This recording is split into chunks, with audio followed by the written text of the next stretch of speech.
Well, I'll bet you I'm gonna be a big star. Might win an Oscar, you can't never tell. The movie's gonna make me a big star.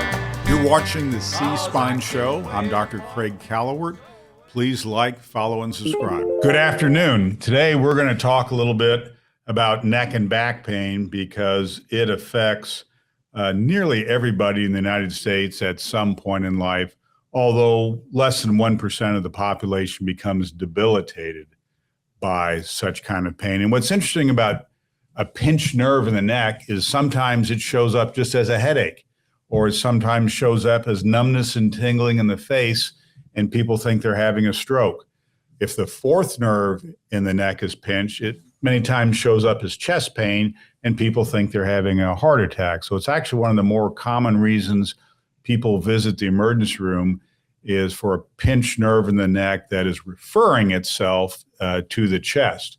What many people don't know is that the neck can also refer pain into the shoulder or the shoulder blade, or send nerve pain down the arm. I've been blessed to know Ann for decades. As her husband, her son have all been patients. And she came in today telling me that she has a new problem started. So Ann, tell us a little bit about what brought you to the office today besides your car. What happened was I have trouble with my left arm, and that's a recent pain for me. I initially came to see the doctor because I had neck pain, and all of a sudden my left arm is really, really sore.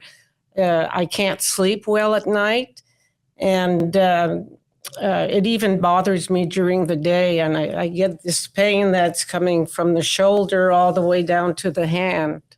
And I think we should be fair to say that you spend, 2 hours a day at the piano practicing? And so you have to have fingers that work, and you have to be able to support your arms. So are you able to play the piano?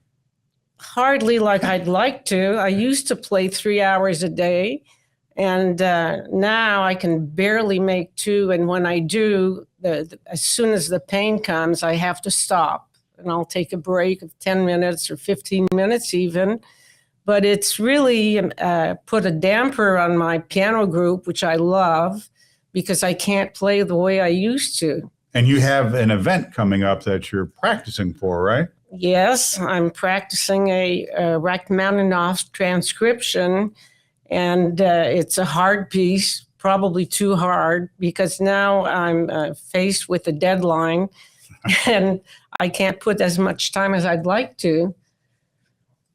That's hard. And what's also interesting is this does happen to healthcare professionals. By training, she's a nurse. And I've also had my share of neck pain and hand numbness, which many times goes away with rest, exercise, stretching the neck. There's all kinds of things I do.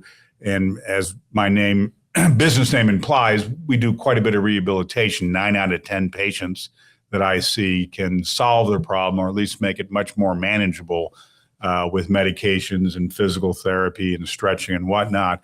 One of the situations you're dealing with is you need to be up unsupported, right? Because you Yes. Still sit on a bench? I still sit on that bench, and you'd be surprised, how long 2 hours is. Yes. When you're in pain. Right. Well, as I recall, a half dozen years ago, your back was giving you trouble too, or maybe it was your sacroiliac joint, but that kept you from sitting on the bench. Yes. But then I had surgery, which you did very well, and it helped a lot.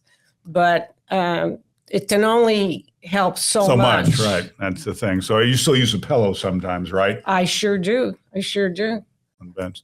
So for her, I believe the most appropriate thing would be the medications as needed for pain, and then the stretching, some of which patients can do on their own. But one of the benefits of physical therapy is to do nerve stretching.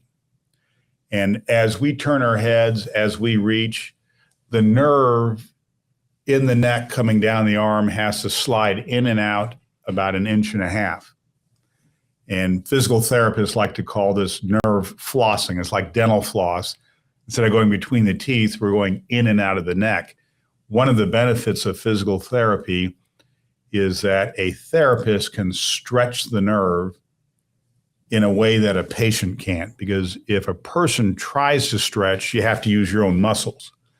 And when you're using the muscles, the nerve goes along with it. So you can't stretch the nerve. You can't floss the nerve. And so that's why somebody holding your arm supported while you tilting your head can do the kind of flossing that you need. And actually, the nerve becomes self-cleaning. It can clean calcium deposits and debris out of the neck that have accumulated from wear and tear. You and I are both old enough to remember pipe cleaners. Nobody smokes pipes anymore, but that used to be my job when I was a kid, is to clean my father's pipe. And we would take the pipe cleaner in and out, and that cleans out the nerve. Much in the same way, the nerve, which in this model is in yellow, needs to slide that 1.5 inches, and the therapist will slide it in and out, and hopefully that will cure her pain. But this has gotten to the point where you cannot lay on your left side, correct? I'm unable to do that now, yes. And that's new, unfortunately. Right. And then oftentimes driving gets to be a problem because a person can't turn their head side to side. Well, I also have trouble now walking my dogs, because if they just happen to meet another dog, they start pulling, and that really hurts. It does. And the problem with it, not only do they pull, but they also yank. Yes. And I've had 3 back surgeries myself. And one of the things I learned early on is to put a bridle on the dog, much like we put a bridle on a horse or even a mule, because it controls their head. And an animal will go wherever you turn the head. And so if it starts to take off after another dog or a squirrel, holding the leash against the neck pulls the neck down so they stop. Because one of the problems to get into is a dog collar. Dogs instinctively want to pull, which is why we have Alaskan dog sled races, because they like to pull. In order to beat that, that's where we use the bridle. And so that's one of the things I suggest with you to continue to walk the dog is the pet stores all sell these little bridles. They just fit around the nose, and it controls the animal's head. And again, the animal will go where the head goes. Something, because you want to walk the dog, I do. Sociable, and the dogs need the exercise. Yeah, that's a good suggestion, actually. I hadn't thought of that. And if all that doesn't work and the nerve is still pinched, that's where the minimally invasive surgeries of scraping out calcium deposits can help. But we're hoping not to go there at this stage in life. Yes.